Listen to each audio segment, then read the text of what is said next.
दिलबहार तालीम मंडळाच्या वतीनं माजी नगरसेवक विनायक फाळके यांच्या पुढाकारातून छत्रपती शिवाजी स्टेडियमवर मोफत उन्हाळी फुटबॉल शिबिराचं आयोजन करण्यात आलं होतं. मुलांमध्ये फुटबॉलची अधिक गोडी निर्माण व्हावी, ती मोबाईलपासून दूर राहावीत या उद्देशानं आयोजित या शिबिरात 6 ते 17 वयोगटातील 125 मुलांनी सहभाग घेतला होता.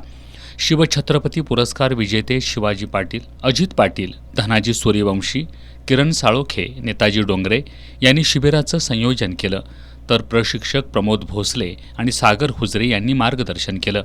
25 दिवस सुरू असलेल्या या शिबिराची नुकतीच सांगता झाली.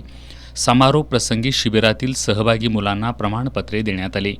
यावेळी किरण सरनाईक, पद्माकर कापसे, प्रदीप गोते, शैलेश माने, राहुल शिरोळे, राहुल चौगुले, अमोल बलुगडे, इंद्रजित जाधव, संतोष देसाई, संदीप नाळे यांच्यासह प्रशिक्षणार्थी मुलांचे पालक आणि दिलबहार तालीम संस्थेचे कार्यकर्ते आणि फुटबॉल संघाचे खेळाडू उपस्थित होते.